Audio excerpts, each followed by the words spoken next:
Muito boa tarde, seja bem-vindo a mais uma celebração da EB Metrô, iniciando esse mês de fevereiro de 2021, é isso mesmo, já estamos no segundo mês desse ano que parece que mal começou. Eu brinquei essa semana no Imersão IACA, eu falei que é 2020 parte B, né? Que nem a La Casa de Papel tem a parte 2, a 2020 parte 2. E hoje, já vou falar aqui na abertura, uma alegria muito grande receber nosso querido amigo André Tomás, direto da Guatemala conosco. Muito Obrigado, chique. André. O André tá sempre que pode com a gente, ele e a Sura lá da Guatemala. Uma alegria receber de volta mais uma vez nosso amigo Fábio Cordeiro aqui no baixo. Aê. Deus te abençoe. E na bateria o Renatinho aqui conosco, Muito mais uma bom. vez sempre nos abençoando. E hoje nós vamos começar essa nova série de mensagens, falando sobre como nós podemos servir a Deus, honrar a Deus com os nossos dons e talentos, honrar a Deus com o nosso serviço, o serviço pelo reino. E todas as canções, tudo que nós vamos fazer aqui, a mensagem, claro, vai ter esse enfoque de fazer você e eu entendermos o quão importante, o tamanho do privilégio que é servirmos a Deus. Mas no início dessa celebração, não se esqueça, curta esse vídeo, compartilhe esse link, a Andressa tem falado isso aqui, com uma, duas pessoas por quem você tem orado, que você quer que essa pessoa seja atingida pela palavra de Deus, impactada pela palavra de Deus, pelo Evangelho. Então você pode tirar esses minutinhos agora, mandar, colocar aqui no chat de onde você está participando conosco, adorando a Deus conosco nessa celebração, colocar os seus pedidos de oração. Nós somos corpo de Cristo e uma das coisas mais lindas é nós podermos orar uns pelos outros, abençoarmos uns aos outros, estarmos juntos em oração, fortalecidos. Nessa semana, nesses últimos dias, nós tivemos tantas respostas de oração. Uma delas que eu quero ressaltar aqui pelo nosso querido Eliseu Ximenes, que nós oramos tanto e ele teve alta nos últimos dias e já está em casa se recuperando. Tantas pessoas que Deus tem abençoado e estão se recuperando. A Maitê, filha do Fredinho e da Bel, que nasceu também. E nós nos alegramos com essa família, celebramos a Deus. Deus tem feito a sua obra no meio de nós e nós vamos orar aqui agora pedindo a bênção de Deus. Nós estamos aqui debaixo de um convite do Senhor. Feche os seus olhos aí onde você estiver, na sua casa, tente se colocar numa postura de oração, de adoração, de não distração. Senhor, nós te agradecemos porque o Senhor é que nos convida à adoração. Nós somos convidados a estar diante de Ti, a estarmos diante de Ti em oração, adoração, contemplação, debaixo de um convite de que nós devemos nos reunir diante do Teu trono da graça, pelo sangue de Jesus, pelo novo e vivo caminho, o sangue da aliança. Nós te agradecemos, Senhor, obrigado. Abençoa cada um dos meus irmãos que estão conosco, que está conosco agora aqui online, de onde estiverem, em qualquer lugar do Brasil e do mundo, que Teu Espírito Santo nos una como Teu corpo, adorando ao Senhor diante do trono da graça e de misericórdia.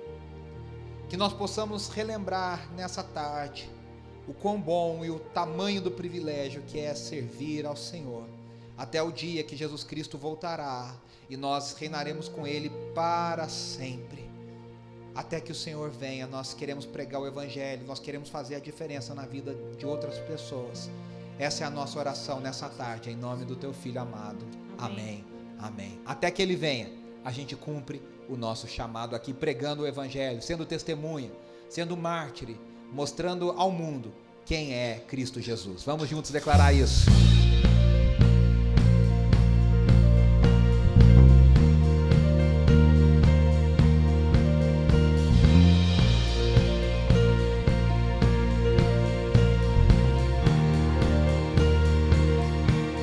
Vamos lá? Tua graça me alcançou, pra Ti quero viver, compartilhar do Teu grande amor. O que podemos ser na vida de alguém depende depende tão somente de nós. A nossa parte. Se eu não vou, quem irá? Se eu não estender as mãos, quem o fará? Me envolver, me entregar e dizer ao mundo que Jesus voltará, até que Ele venha, até que Ele venha. Cristo a esperança que ao mundo vou levar, até que Ele venha, até que Ele venha. Ele é a razão que me faz continuar.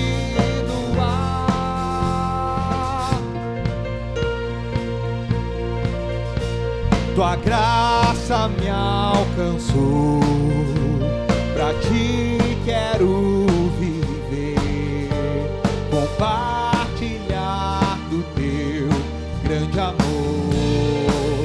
Declare conosco essas verdades.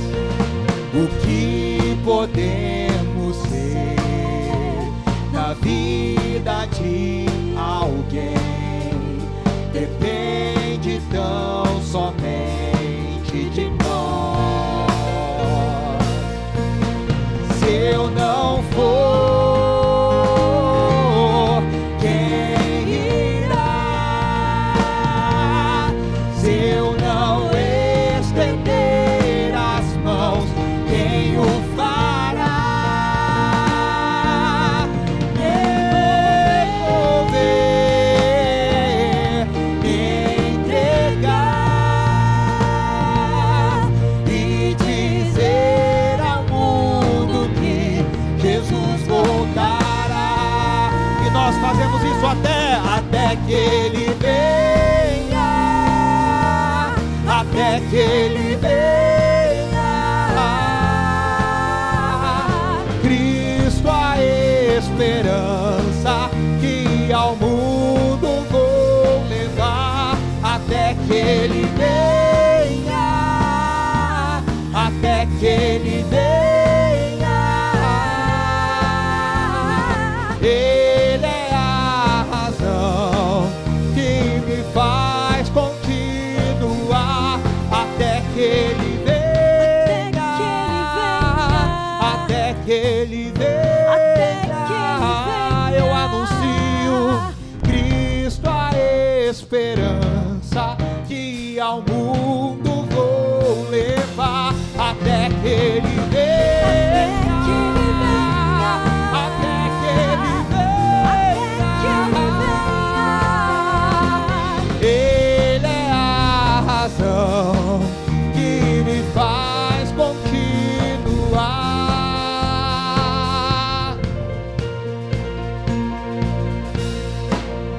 Aleluia, Ele é a razão. Até que Ele venha, nós cumprimos o nosso chamado aqui, a nossa vocação. E quando Ele vier, estaremos todos nós, a sua igreja, de todas as tribos, de todas as línguas, de todas as raças, diante do trono do Cordeiro de Deus, declarando: bendito seja o nome desse Deus, bendito é o Cordeiro de Deus.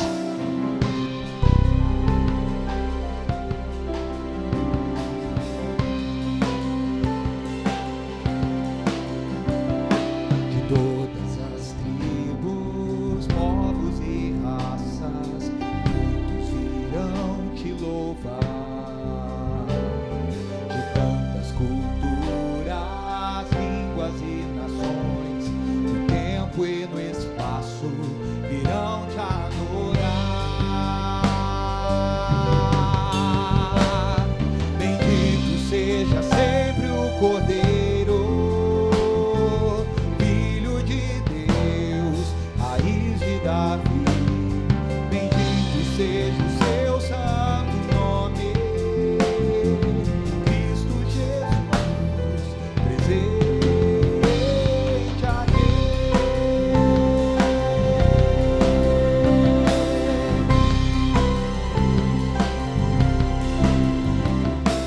remidos, comprados, grande multidão, muitos irão te louvar. Você faz parte dessa multidão. Povo escolhido, teu reino e nação, no tempo e no espaço virão te adorar. Bendito seja sempre o Cordeiro, Filho de Deus, raiz de Davi. Bendito seja o seu santo nome, Cristo Jesus, presente aqui.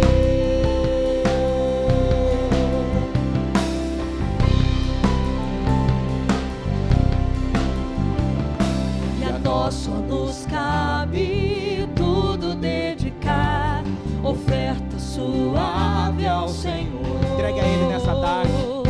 Dons e talentos queremos consagrar, e a vida no teu altar, pra teu louvor.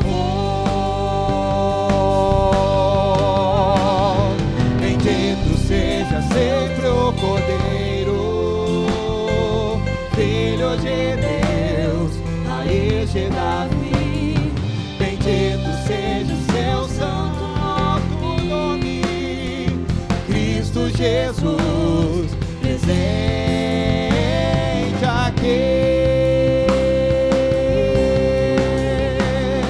Bendito seja sempre o Cordeiro, Filho de Deus, raiz de Davi. Bendito seja o seu santo nome, Cristo Jesus, presente aqui.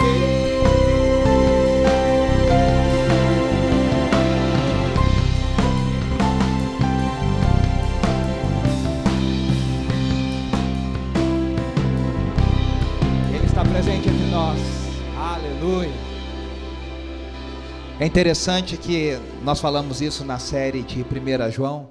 Cristo Jesus não está mais corporalmente entre nós. Um dia Ele voltará, como nós acabamos de cantar, em toda a sua glória, em toda a sua divindade, em toda a sua humanidade.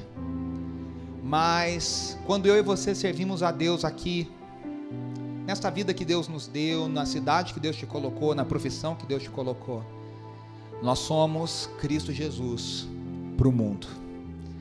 As pessoas olham para nós e elas veem, ou deveriam ver, as mãos de Cristo, os olhos de Cristo, os pés de Cristo, o amor de Cristo. Essa é a nossa oração. Cada vez que eu abrir a minha boca,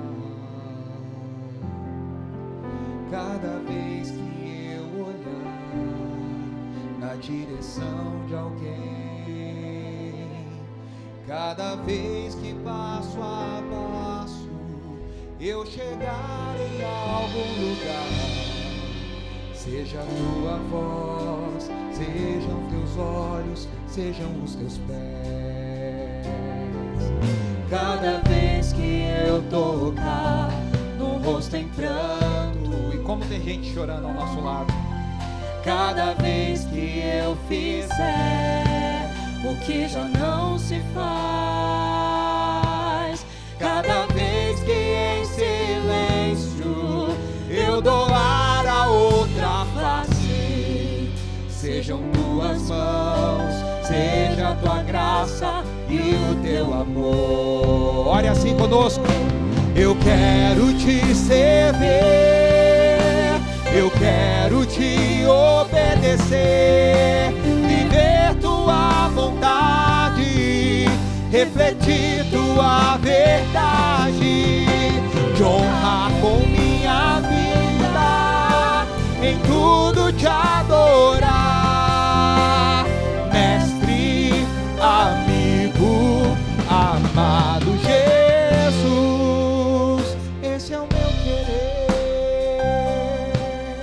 Esse é o meu querer.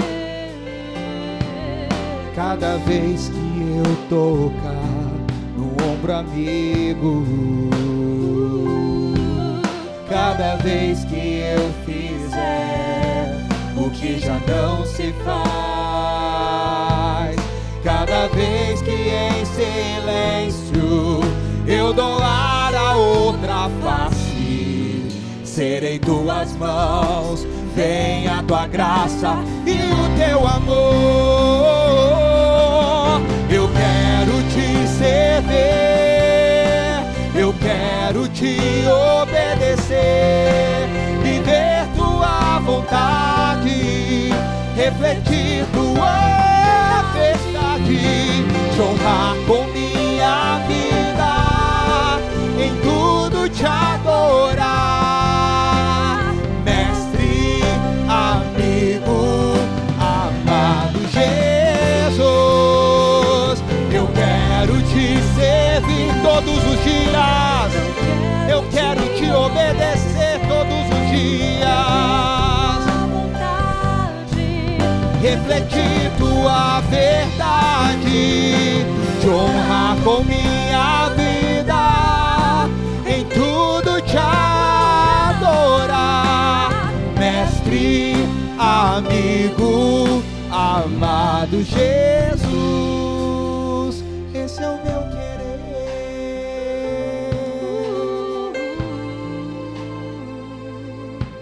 esse é o meu querer, minha oração, esse é o meu querer. Senhor, a nossa oração nessa tarde é que a nossa vida, mais do que belas palavras, mais do que uma bela atitude exterior, a nossa vida te agrade do interior para fora, da intenção do nosso coração, que a nossa vida seja um cântico de louvor a Ti, que a nossa vida seja adoração a Ti.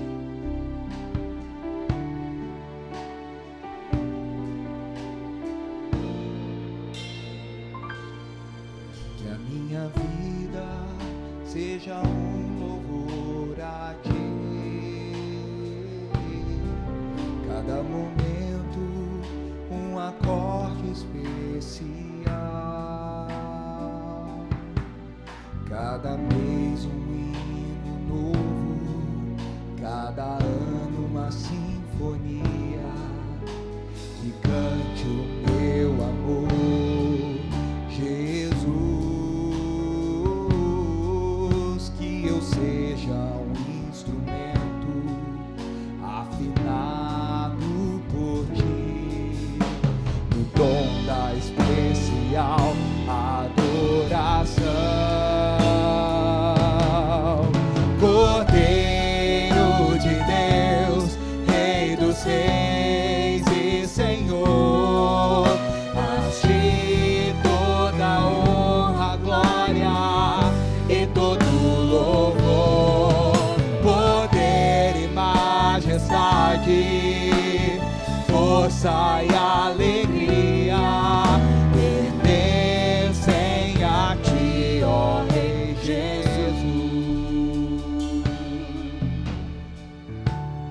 Vamos do início mais uma vez fazer essa oração, consagrando as nossas vidas diante do Senhor. Que a minha vida seja um louvor a Ti, cada momento um acorde especial, cada vez um hino novo, cada ano uma sinfonia, que cante o teu amor, Jesus,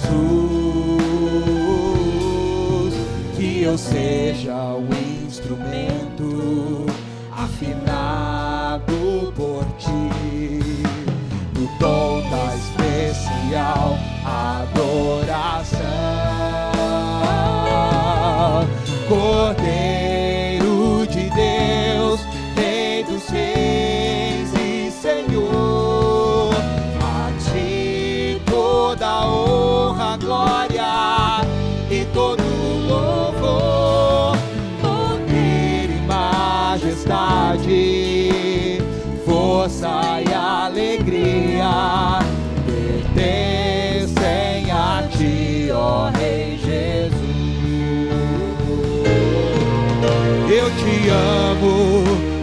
adoro, ó Rei Jesus. Te amo, te adoro, ó Rei Jesus. Quero viver pra te louvar e te adorar, ó Rei Jesus. Te amo e te adoro, te amo e te adoro, te amo e te adoro, ó Rei Jesus. Você pode declarar isso mais uma vez? Eu te amo, te adoro, ó Rei Jesus. Te amo, te adoro, ó Rei Jesus. Quero viver pra te louvar e te adorar, ó Rei Jesus. Te amo e te adoro, te amo e te adoro, te amo e te adoro, ó Rei Jesus.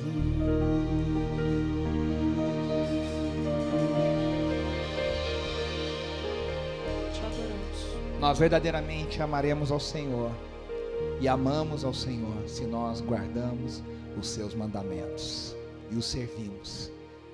A gente volta já já, mas por enquanto vem aí a turma da IB Metrozinho.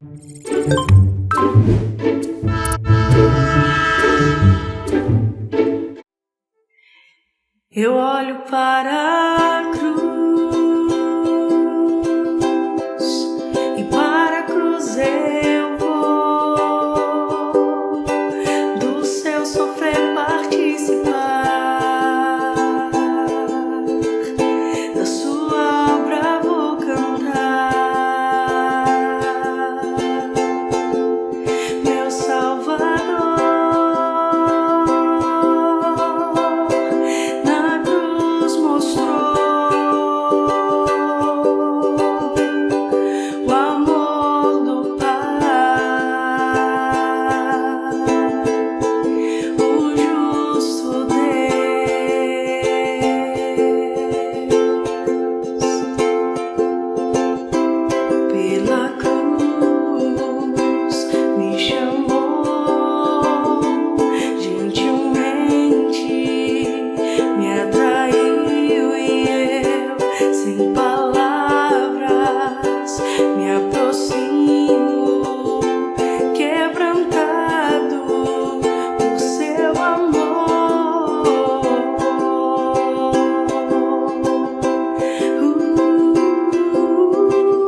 gentilmente me atraiu e eu, sem palavras, me aproximo, quebrantado por seu amor.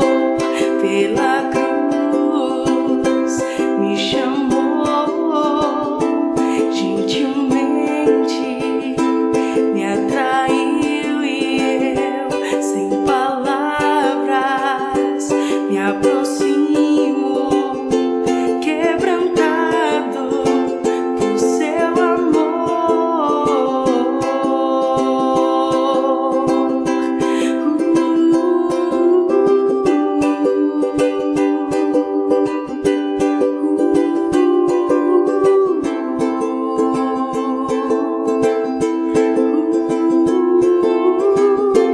Quebrantado por seu amor.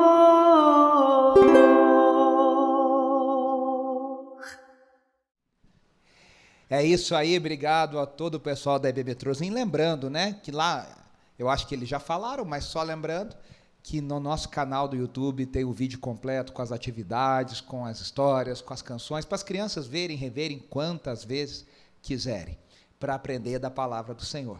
Nós vamos para o nosso momento de dízimos e ofertas, lembrando que a gente serve a Deus, a gente, estamos falando sobre isso na celebração de hoje, toda essa série de mensagens, a gente serve a Deus com tudo, a gente serve com os nossos dons e talentos, a gente serve com os nossos recursos financeiros também.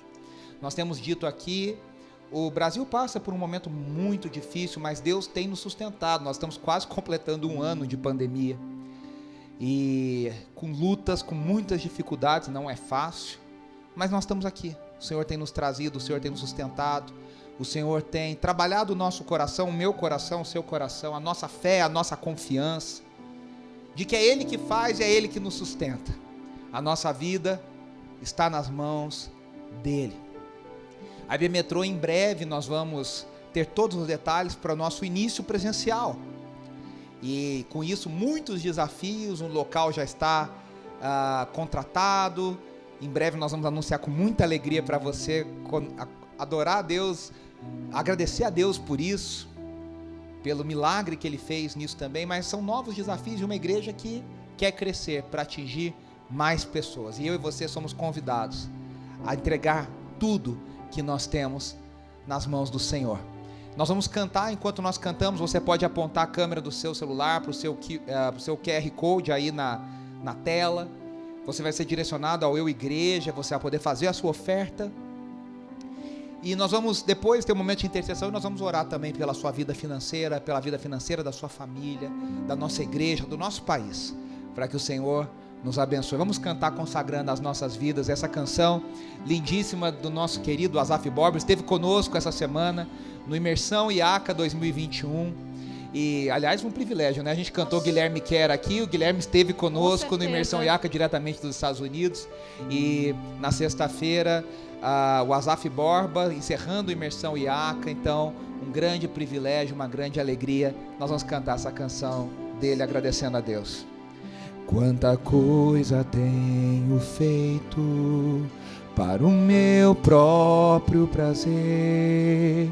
Tenho andado à procura do meu próprio bem viver, enquanto existe tanta gente ansiosa por aí, não te conhecendo assim como eu conheço a ti. O chamado que um dia tu fizeste a mim e ao qual sem hesitar eu disse sim, ressoou em meus ouvidos como na primeira vez, e a ti, Jesus, eu novamente digo sim. Eis-me aqui, eu livre estou ao teu dispor, para onde tu quiseres me enviar. submisso a Ti, Senhor, para o Teu querer em mim realizar.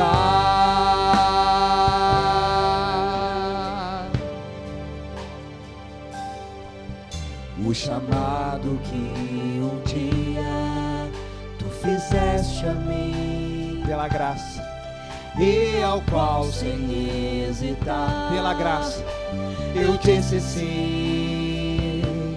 Ressoou em meus ouvidos como na primeira vez, e a Ti, Jesus, eu novamente digo sim. Todos os dias, eis-me aqui, eu livre estou ao Teu dispor, para onde Tu quiseres me enviar.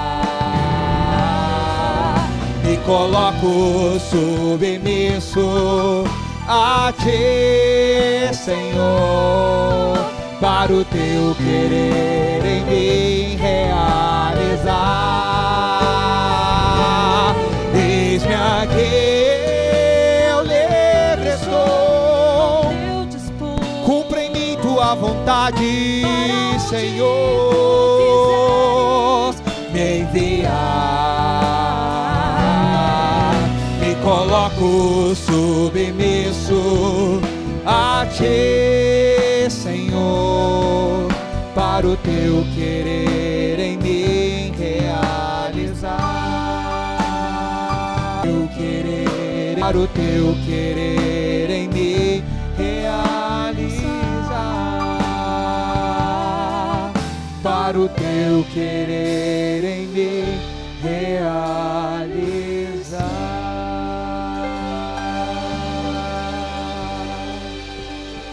Sim, Senhor, nós nesse momento de intercessão colocamos as nossas vidas nas Tuas mãos, como essa linda canção nos incentiva a fazer. Tudo que nós temos é Teu, tudo que nós somos é Teu. Eis-nos aqui, Senhor, a cumprir o Teu chamado, e nós sabemos que chamados não são só aqueles que são pastores, são ministros. Todos são chamados a cumprir o Teu mandamento, a cumprir a Tua vontade em todas as áreas da nossa vida, em todas as profissões, em todas as esferas da sociedade. E o nosso pedido nessa tarde é: levanta a Tua igreja em sabedoria, levanta a Tua igreja em amor, levanta a Tua igreja com autoridade, para cumprir o Teu chamado e manifestar Cristo Jesus nesse mundo tão carente, tão caído. Nós oramos, Senhor, por aqueles que têm sofrido, nós pedimos a Tua mão poderosa sobre aqueles que estão em luto, aqueles que estão precisando de um milagre nos hospitais. O nosso país tem chorado tantas mortes, centenas e milhares de mortes, e nós clamamos ao Senhor: abrevia o nosso sofrimento, alcança o coração daquele enlutado, o coração daquele que precisa de fé, o coração daquele que precisa de um toque sobrenatural do Senhor. Nós oramos pela vida financeira de cada uma das famílias aqui da nossa igreja, pela situação financeira do nosso país. Pai, nós cremos que o sustento vem do Senhor e que o Senhor nos capacite a termos boas ideias, a termos vontade, garra, mas também aprendermos a depender do Senhor, que é o dono de todo recurso, é o dono da vida. Abre portas, Senhor, usa o nosso coração e a nossa vida generosamente para abençoar outras pessoas. Nós clamamos por aqueles que estão desempregados, Senhor, abre portas de emprego, Senhor. Nós queremos servir ao Senhor com tudo que nós somos, abençoa os relacionamentos, abençoa as famílias que estão crescendo, gestações, os nenéns que nasceram, desafios da maternidade e da paternidade ainda duplicados, triplicados nesse tempo de pandemia. Senhor, abençoa os professores, as crianças que estão nesse imbróglio de volta às aulas, tantas adaptações necessárias. Capacita os pais, direciona as nossas autoridades no nível municipal, estadual, federal. Pai, que toda a corrupção seja realmente revelada, que toda a corrupção caia por terra e que o nosso país possa ter um pouco da tua justiça, da misericórdia que vem do Senhor, que a tua igreja se levante, como eu já disse, eu oro mais uma vez, como braços de Cristo, como nós cantamos aqui nessa tarde, como os teus pés, como as tuas mãos. Essa é a nossa oração nessa tarde, em nome do teu Filho amado Jesus. Amém, amém e amém.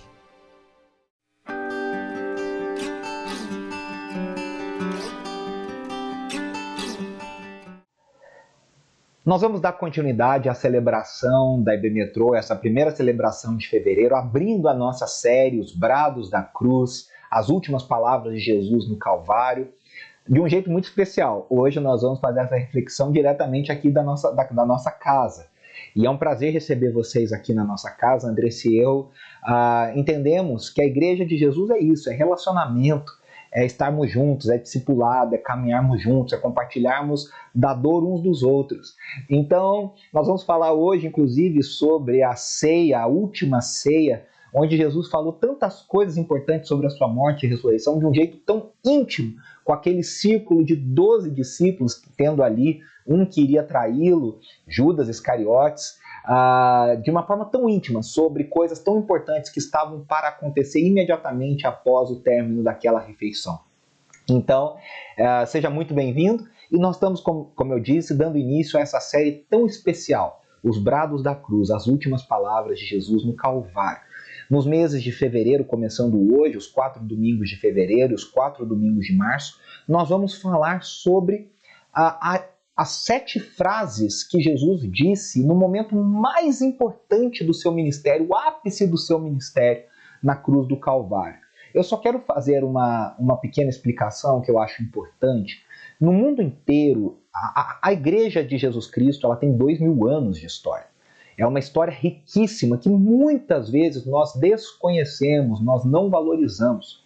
E parte dessa tradição riquíssima é o chamado calendário litúrgico, que graças a Deus, de uma forma linda, tem sido recuperado nesses tempos pós-modernos que nós vivemos, de tempos tão paradoxais, né, de tanta novidade, de tanta inovação, mas que ao mesmo tempo muitas pessoas estão voltando às raízes, buscando a tradição, e muitos cristãos sérios, comprometidos, gente de Deus, inclusive aqui no Brasil, têm voltado a se conectar com os cristãos do passado, e então recuperando a profundidade e a riqueza do chamado calendário litúrgico, que é um calendário estabelecido nas principais datas das Escrituras, de festas, eventos das Escrituras, como o Natal. Então nós temos o Advento, a Páscoa, nós temos o Pentecostes, nós temos o que o calendário litúrgico chama de tempo comum, onde o cristão é orientado na sua forma de devocional, na sua forma de oração, de se conectar com os ciclos que as Escrituras nos mostram. E tantos cristãos na história celebraram, e aí nós nos conectamos com esses 2000 anos de história. Nós estamos entrando agora no período que os cristãos chamam de Quaresma. E para nós talvez soe um pouco estranho, porque a gente tem um anticatolicismo que foi inculcado na nossa cabeça, e parece que Quaresma é um termo só católico, e não, é um termo cristão, antes da divisão entre a Igreja Apostólica Romana e a Igreja Protestante. É um termo da Igreja de Jesus Cristo, é um termo da Igreja cristã, da verdadeira Igreja única, indivisível, católica universal. Então, a Quaresma é essa preparação dos nossos corações, das nossas mentes, para a celebração da Páscoa, da ressurreição. Nós fizemos aqui a série do Advento e agora nós vamos fazer essa série da Quaresma, que é para nos preparar para a data mais importante do calendário cristão, que é a Páscoa, que esse ano, em 2021, nós celebramos no dia 4 de abril. Então nós vamos ter nos domingos de fevereiro e de março 8 reflexões, culminando no 9º domingo, então, no domingo da ressurreição. Nós vamos ter 8 reflexões sobre o que Jesus disse na hora mais importante da sua vida e do seu ministério. E aí nós vamos fazer isso em cima desse livrinho aqui chamado Os Brados da Cruz, do autor Irving Lutzer, pastor nos Estados Unidos, pastor titular da Moody Church em Chicago, nos Estados Unidos, importante igreja ligado ao grande pregador Dwight Moody.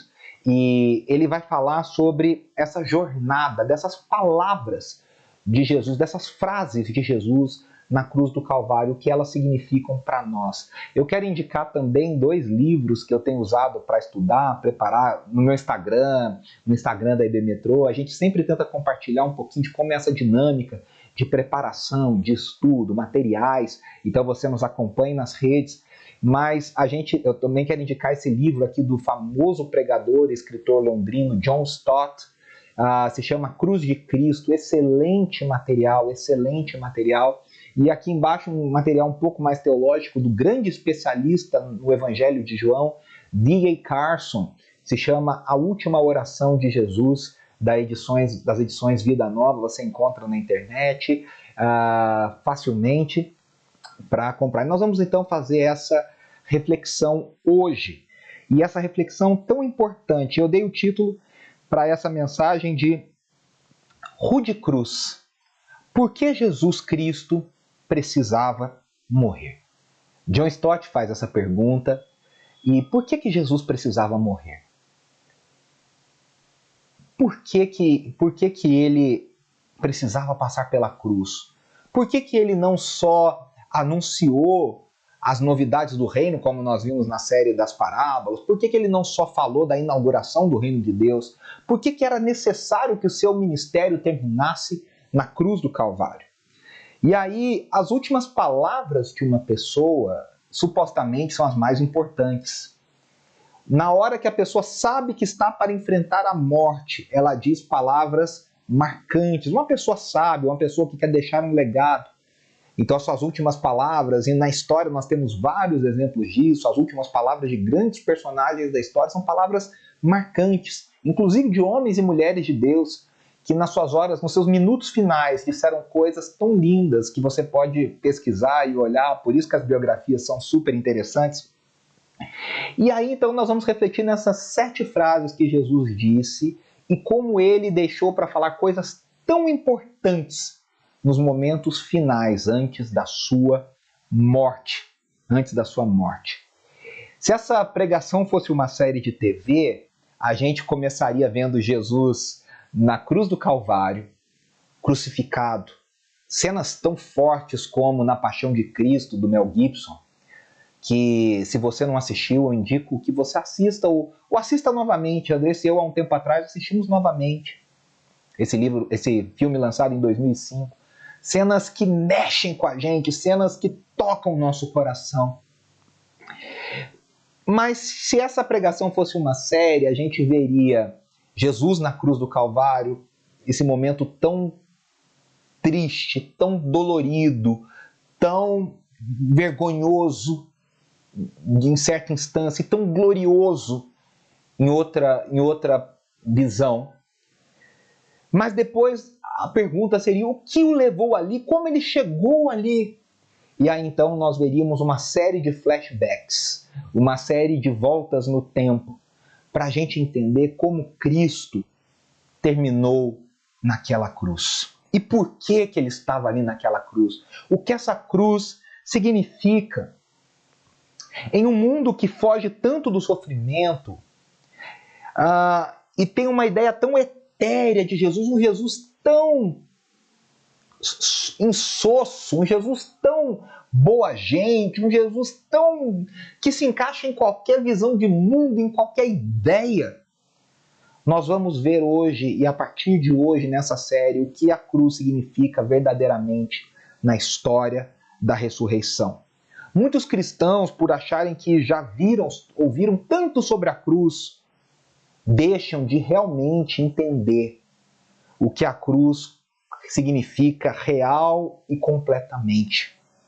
O que a cruz significa para a nossa fé. E é interessante porque a cruz que hoje é celebrada como um grande símbolo de fé, o John Stott fala sobre isso no livro dele. Inicialmente não era nem encarada assim. A cruz no mundo romano, ela era reservada aos piores criminosos daquela sociedade. Gente da pior laia, que cometeu coisas terríveis. Morrer na cruz era a forma mais vergonhosa e a forma mais cruel de morte, de experimentar a morte. Um crucificado poderia, às vezes, passar dias agonizando em dores excruciantes, dores terríveis. Um crucificado experimentava a vergonha completa, a exposição completa. Dores de todos os tipos. E Jesus morreu nesse símbolo de vergonha e de dor.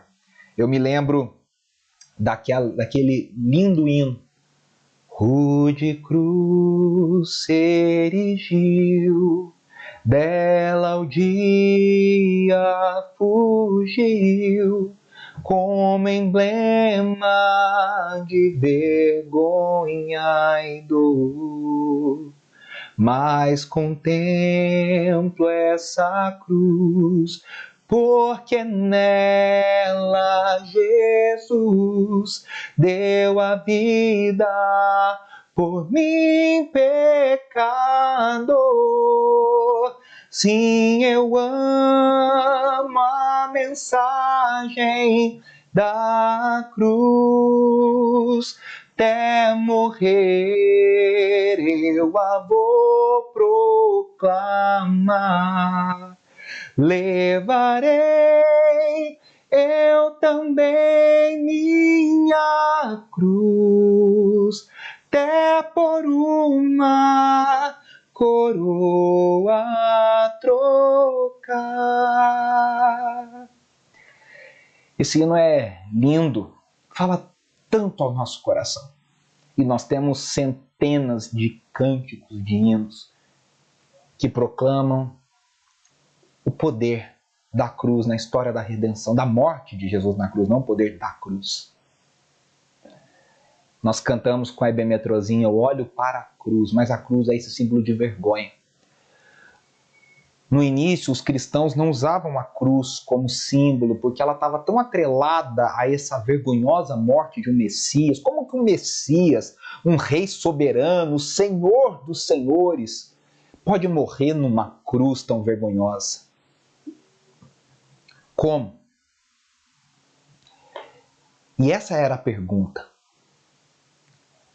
Então os cristãos usavam o símbolo de um peixe, que era ali o ictus, né? Um acróstico para a palavra Jesus Cristo, o Filho de Deus. Só no século II, provavelmente no século III, até com a influência de Constantino, a cruz passou a ser usada como símbolo da nossa fé, para reconhecer e ligar cristãos no mundo inteiro. E nós vamos refletir sobre essa cruz. A primeira pergunta que fica para nós é: pode haver um Messias sofredor? E aí é interessante que a gente percebe que Jesus não se encaixava em nenhuma categoria pré-estabelecida. Ele era o Messias. Então, ao mesmo tempo que Jesus tinha várias atitudes messiânicas, quem é esse que até o vento e o mar lhe obedecem? Quem é esse que ressuscita mortos? Quem é esse que fala com a autoridade de Deus? Mas várias coisas que ele falava e fazia não o qualificavam para a esperança messiânica de Israel. O símbolo máximo disso está na confissão de Pedro. Naquela famosa passagem de Pedro, quando o evangelista Marcos nos conta, e Marcos escreve baseado no relato do apóstolo Pedro, quando Jesus pergunta aos seus discípulos: quem o povo diz que eu sou? E aí eles falam: uns dizem que o senhor é Elias, outros dizem que o senhor é João Batista, que ressuscitou. e Jesus pergunta: quem vocês dizem que eu sou? E Pedro diz: tu és o Cristo, Filho do Deus vivo. E aí Jesus disse: muito bem, Simão Pedro, não foram nem a carne, nem o sangue que te revelaram essas coisas, mas foi o meu Pai.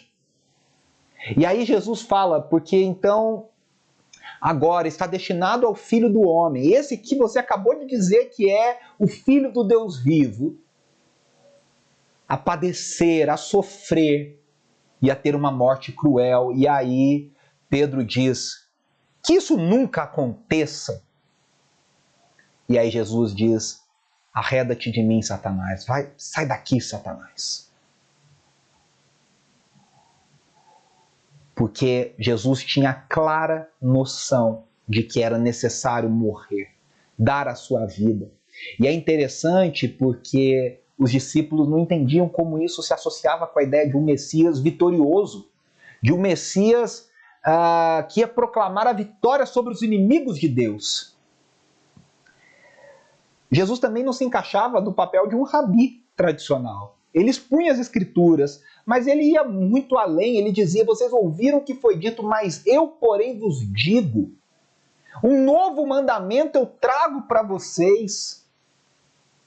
Jesus trazia uma autoridade que não se encontrava nos rabis tradicionais de Israel.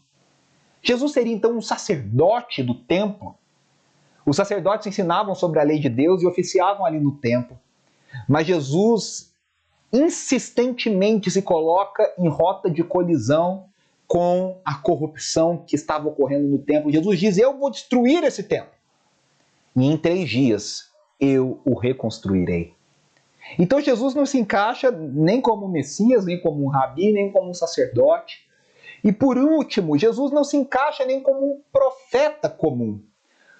Embora Jesus fosse um profeta, ele disse que o seu primo João Batista foi o maior profeta dos homens nascidos de mulher.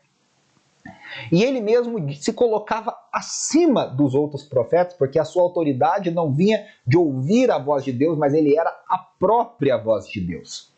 Então Jesus era um Messias, ele era um rabi, o Messias que eu digo no entendimento tradicional de Israel, da esperança messiânica. Ele era um rabi, ele era um sacerdote, ele era um profeta, mas ele era muito além dessas categorias, ele transbordava o conceito dessas categorias. E aí nós encontramos 3 narrativas que aparentemente seriam contrastantes, que se unem em Jesus. A primeira é a narrativa do messianismo, a narrativa do rei messiânico que viria nos passos de Davi. Na glória de Davi, iria destruir os inimigos de Israel, os inimigos, em última instância, os inimigos de Deus, e iria conquistar um poder político militar, uma glória política militar, de novo para Israel, iria restaurar Israel a sua glória política e militar. A segunda narrativa é a narrativa do servo sofredor. E aí é interessante porque essas narrativas passavam separadamente. O servo sofredor não poderia ser o Messias.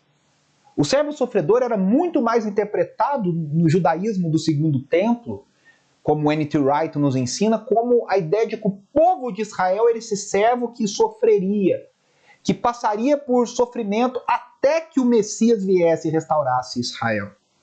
E a terceira narrativa, que também era separado, eram 3 narrativas que alimentavam a esperança do povo de Israel nesse período interbíblico, no chamado judaísmo do Segundo Templo, entre Malaquias e Mateus. E essa terceira narrativa é do Deus de Israel, que ele mesmo voltaria para o seu povo. E aí o povo alimentava essa ideia que além do Messias que iria destruir os inimigos de Israel, além do povo que iria sofrer até que chegasse esse Messias, o próprio Deus voltaria, e Yahvé, ou Yahweh, iria governar de Jerusalém para todas as nações. Só que em Jesus, essas 3 narrativas, é isso que deu um tilt, deu tela azul na cabeça dos fariseus e na cabeça dos religiosos. Porque essas três narrativas para eles eram separadas, e em Jesus essas três narrativas se unem. Jesus é o Messias, Jesus é o servo sofredor de Isaías 53 e Jesus é o próprio Deus voltando para o seu povo. E aí nós vemos o início da cruz, o início da narrativa. Lembre-se, eu disse que a gente ia terminar na cruz, mas nós vamos hoje fazer esse flashback. Por que na cruz? Nós encontramos o início de tudo, a importância do batismo, narrado para nós lá em Mateus capítulo 4. Quando Jesus é batizado por João Batista, a voz que clama no deserto, aquele que prepara o caminho do Senhor, aquele que diz endireitem os seus caminhos, é chegado o reino de Deus. Jesus se submete a esse batismo. Jesus se coloca no lugar do povo de Israel e experimenta a postura de arrependimento, de perdão de pecados. E ali no Jordão, um lugar tão simbólico que simboliza a entrada do povo, você se lembra lá com Josué, isso está narrado no início do livro de Josué, na terra prometida, o cumprimento da promessa, o ápice do êxodo, um grande marco de redenção na história de Israel. Jesus ali naquele Jordão recebe a unção, a capacitação do alto, o Espírito Santo vem sobre ele. O Espírito Santo vem sobre ele. E ele ouve a voz do céu que une céus e terra. A voz do céu, eu quero ler para vocês aqui, Mateus capítulo 3, no versículo 13, diz: Então Jesus veio da Galiléia ao Jordão para ser batizado por João. João, porém, tentou impedi-lo, dizendo: Eu preciso ser batizado por ti, tu vens a mim. Respondeu Jesus: Deixa assim por enquanto. Convém que assim façamos para cumprir toda a justiça. Olha que lindo e profundo isso que Jesus diz, e João concordou. Assim que Jesus foi batizado, saiu da água. Naquele momento o céu se abriu e ele viu o Espírito de Deus. Olha a união dos céus e da terra. O Espírito de Deus veio sobre ele como uma pomba e pousando sobre ele disse, uma voz dos céus disse: Este é o meu Filho amado, de quem me agrado. De quem me agrado. Esse é o meu Filho amado, de quem me agrado. E aqui nós vemos a união do Salmo 2 com Isaías 42. O Salmo 2, lá no 6 a 9, diz: Eu mesmo estabeleci o meu rei em Sião, no meu santo monte. Proclamarei o decreto do Senhor. Ele me disse: Tu és o meu filho, eu hoje te gerei. Tu és o meu filho. Pede-me, te darei as nações como herança e os confins da terra como tua propriedade. Tu as quebrarás com vara de ferro e as despedaçarás como um vaso de barro. Isaías 42, do 1 ao 4, diz: Eis o meu servo, a quem sustento, o meu escolhido, em quem tenho prazer. Aqui a voz do Espírito, a união dos céus e da terra, a capacitação sobre Jesus, lá em Mateus capítulo 3, está unindo Isaías 42 com o Salmo 2, o rei prometido davídico, com o servo de Isaías 42. Tu és o meu filho, em quem eu tenho alegria. Jesus se une ao povo ali em arrependimento.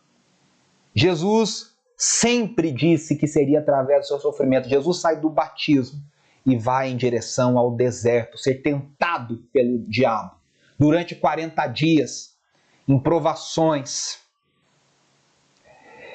E aí é interessante porque os discípulos se horrorizavam e eles esperavam o Messias no modelo antigo, que marcharia sobre Jerusalém, que destronaria Roma e todos os inimigos de Israel.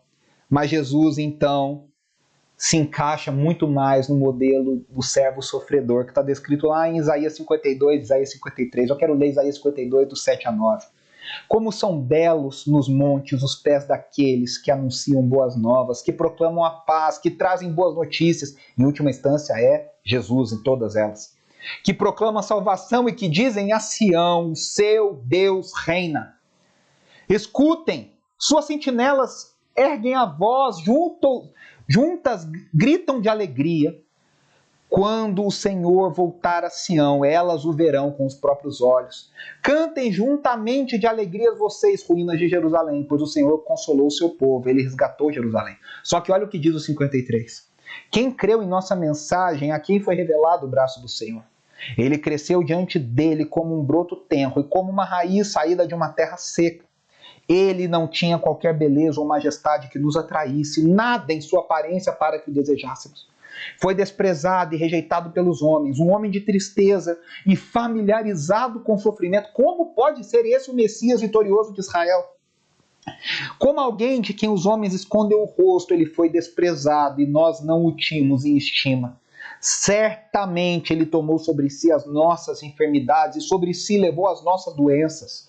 Contudo, nós o consideramos castigado por Deus, por ele atingido e afligido. Mas ele foi traspassado por causa das nossas transgressões, foi esmagado por causa de nossas iniquidades.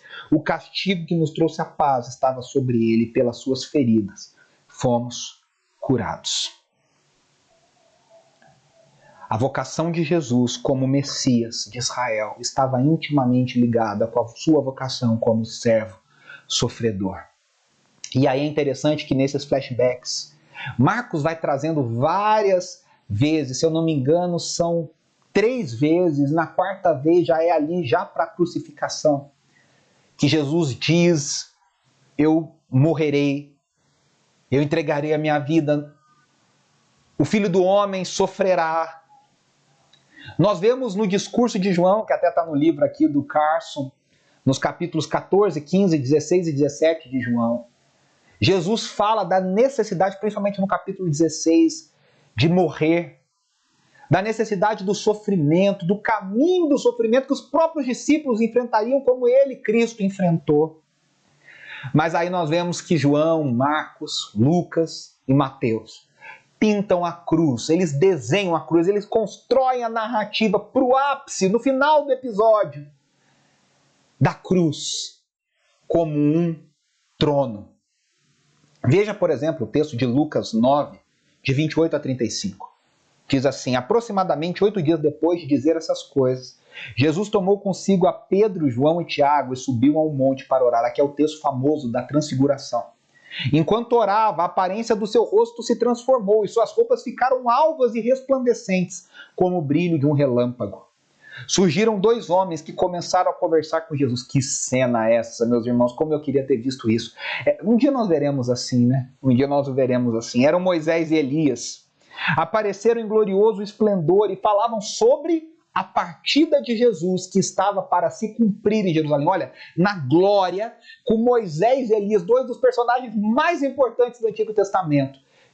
Jesus e eles conversaram sobre a partida do Messias que estava para acontecer.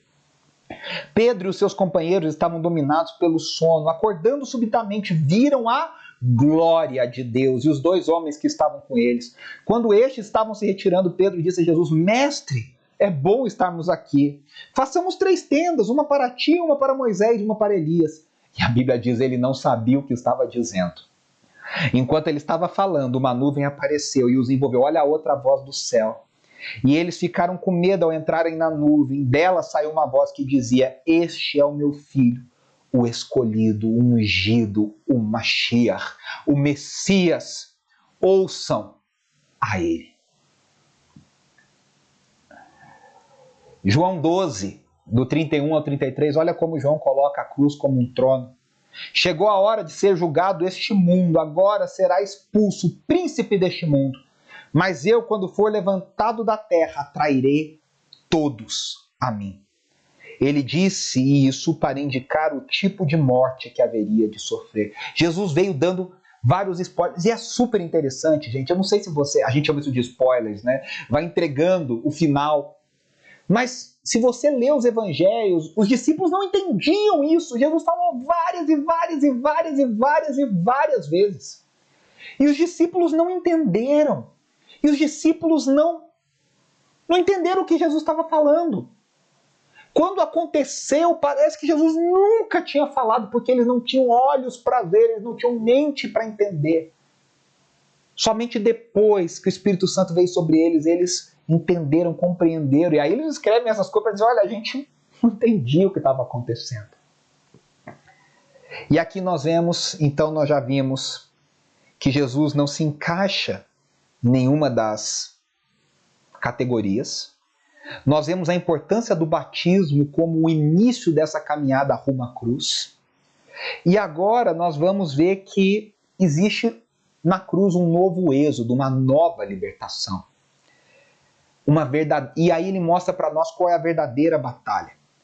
Jesus várias vezes disse que a luta dele não é contra carne e sangue, não era contra Roma, não era contra a elite espiritual. Embora Jesus tenha confrontado Pilatos e Roma, embora Jesus tenha confrontado os sacerdotes do templo, mas várias vezes ele diz, como ele diz aqui, chegou a hora desse mundo ser julgado, agora vai ser expulso o príncipe deste mundo. A luta de Jesus é contra o príncipe deste mundo, contra os poderes das trevas.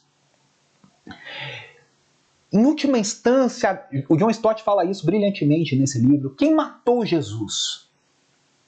Foi Pilatos?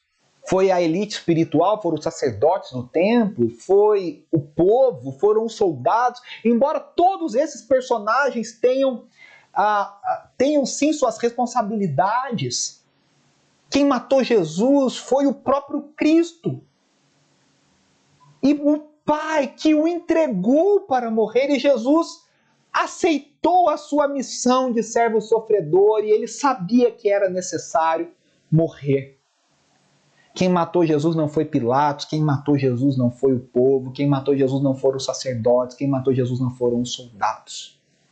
Jesus se entregou para a morte, voluntariamente, porque ele sabia que este era o caminho para a salvação.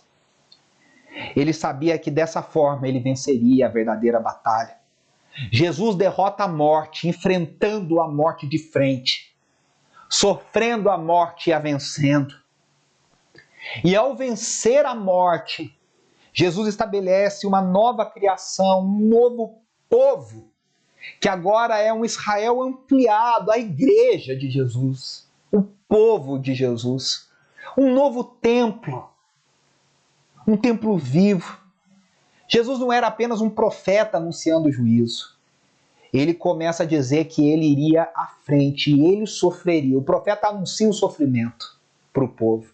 Jesus disse, eu vou à frente do povo e eu tomarei sobre mim o sofrimento do povo. N.T. Wright diz que, olha que coisa linda, no seu livro Simplesmente Jesus, maravilhoso livro também, ele diz, Jesus não poderia estabelecer a nova criação sem permitir que o veneno da velha criação tivesse pleno efeito. Olha que coisa profunda. Jesus não pode inaugurar o reino justo, verdadeiro e pacífico de Deus, a não ser que injustiças, mentiras e violência façam o pior de si e irrompam como furacão. Jesus não pode trazer justiça, verdade, paz, se ele não sofrer toda a injustiça, se ele não sofrer toda a mentira, se ele não sofrer toda a violência. E Jesus na cruz sofre a injustiça, tanto que Pilatos sabe que aquele homem é inocente. Jesus sofre toda a série de mentiras contra ele. E Jesus sofre toda a sorte de violências por mim e por você.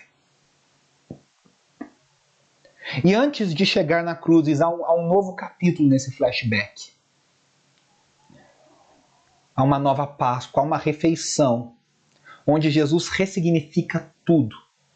A Páscoa falava da saída do povo do deserto para o deserto, da saída do Egito, falava disso, dessa libertação. E agora Jesus não vai falar mais do passado, ele pega o passado e ele vai apontar para o futuro, para a verdadeira libertação do povo de Deus. Ele ressignifica, ele usa a simbologia para apontar para o futuro. Agora, ao invés da terra e do templo, Jesus, a terra prometida e o templo, que era a vocação de Israel máxima, Jesus vai ampliar essa vocação e vai abraçar os que são seus em toda a terra. E agora os 12 são o protótipo disso, desse povo, que logo vira 120, que logo vira 500, que logo vira 3.000, que logo vira 5.000 e se espalha pela face da terra, e eu e você fazemos parte desse povo. Jesus, eu já disse isso aqui várias outras vezes, ele toma sobre si, ele encarna sobre si toda a vocação de Israel, e o castigo de Israel ele toma sobre si. E aí ele usa então o pão e o vinho para simbolizar elementos que eram usados na Páscoa que falava da saída do Egito. Agora ele simboliza na sua carne e no seu sangue. E ele usa tudo isso para construir a narrativa, junto com os evangelistas, que a sua morte seria a sua vitória final e que os discípulos deveriam então celebrar a ceia. E nós vamos celebrar a ceia no domingo que vem, para mostrar a sua vitória final sobre todos os poderes deste mundo. A cruz de Cristo celebra. Paulo diz que na cruz Cristo Jesus expôs à vergonha todos os poderes desse mundo. Todos os poderes desse mundo. E a pergunta que fica para nós encerrarmos é, afinal, Cristo Jesus precisava morrer na cruz? Um discurso final lá em João, que eu falei no capítulo 14, 15, 16, 17 de João, antes da crucificação. Jesus diz que o mundo o odeia e o mundo vai odiar os seus discípulos. Mas ele diz que ele deve beber esse cálice até o fim. Lá no Getsemane nós vemos a sua agonia. E ele diz, Pai, se for possível, passa de mim esse cálice, mas ele sabe que é necessário que ele beba esse cálice até o fim. Por ser o Filho de Deus, por ser o servo sofredor, por encarnar a missão de Israel, por ser o Messias, para que o reino de Deus seja estabelecido sobre a terra. Então ele dá o exemplo, ele se entrega como um cordeiro, sem pecado.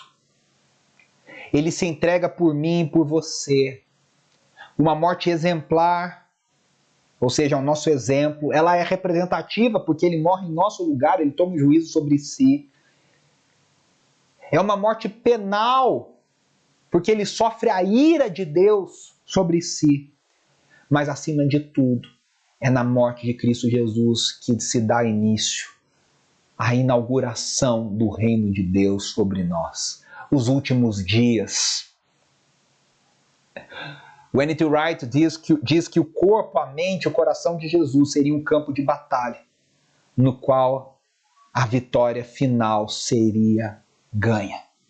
E aí, meus irmãos, junto com o N.T. Wright, junto com John Stott, junto com os evangelistas, junto com tantos irmãos, tantos inólogos e hinistas, compositores, nós celebramos a cruz, lugar de vergonha, lugar de morte. Mas nós celebramos a cruz como um ato de amor, porque Cristo Jesus foi levantado da terra para que ele atraísse todos a si, para que o mundo inteiro viesse para ele. Nós vamos agora, nas próximas 7 semanas, olhar as palavras que Jesus disse no ápice desse momento, o grande finale do seu ministério, que ele começou a anunciar no batismo, anunciou nesses flashbacks em todo o seu ministério. O que Cristo Jesus estava nos ensinando, o que ele estava conquistando. Por isso eu te convido a ficar conosco nas próximas 7 semanas e a celebrar conosco no dia 4 de abril, o domingo da ressurreição, agradecendo pelo amor de Jesus. Meus irmãos, eu não sei você, mas o meu coração está inundado de temor e reverência, de gratidão por esse amor. A gente não merecia. Que amor tão grande, que amor tão grande. A gente canta isso. Que grande amor. Senhor, nós te agradecemos por esse amor indizível, infalível. Que amor tão grande, Senhor, que amor maravilhoso, que amor poderoso. Nós te celebramos e nós queremos consagrar a Ti esse tempo de reflexão como igreja. Nessas 8 semanas, refletindo sobre a cruz e o que Cristo Jesus nos ensinou dela. A cruz, chegar à cruz já é um grande ensinamento, uma grande prova de amor. a verdadeira batalha onde ele destronou os poderes desse mundo, mas ainda assim ali na cruz ele nos ensinou tantas coisas. Que o Senhor abra os nossos olhos, os nossos ouvidos para entender, que o Senhor guarde no nosso coração essas verdades, para que estejamos aqui no dia 4 de abril, celebrando a ressurreição de Cristo Jesus de forma poderosa, e que isso seja tornado vida nas nossas vidas. Essa é a nossa oração, em nome de Jesus. Amém e amém. Eu quero te agradecer e encerrar essa celebração lembrando. Nós estamos voltando agora desse janeiro mais de férias, embora nossas celebrações tenham ocorrido normalmente. Acompanhe as nossas redes sociais, o nosso Instagram, no @ibmetrosp, para saber tudo. Nossos pequenos grupos vão voltar. Nós vamos voltar com as nossas lives de oração, com uma novidade especial. Tanta coisa bacana. Em breve as nossas celebrações presenciais vão começar, outras programações. Acompanhe, esteja conosco. Nós queremos conectar você a outros irmãos e a Igreja de Jesus, ao Evangelho de Jesus. Um grande abraço, que a bênção de Deus esteja sobre a sua vida, sobre a sua família. Que o amor do Pai enche o seu coração. Que a graça de Jesus Cristo, esse Messias sofredor, poderoso, que tomou o seu lugar e o meu lugar naquela cruz, que o amor dele te envolva. E que o poder do Espírito Santo venha sobre a sua vida, te dando graça, sabedoria, discernimento, te protegendo do mal. E que nós possamos testemunhar Jesus Cristo até que Ele venha. E que nós um dia estaremos com Ele para todo sempre, o adorando como Ele é. Um grande abraço e até semana que vem.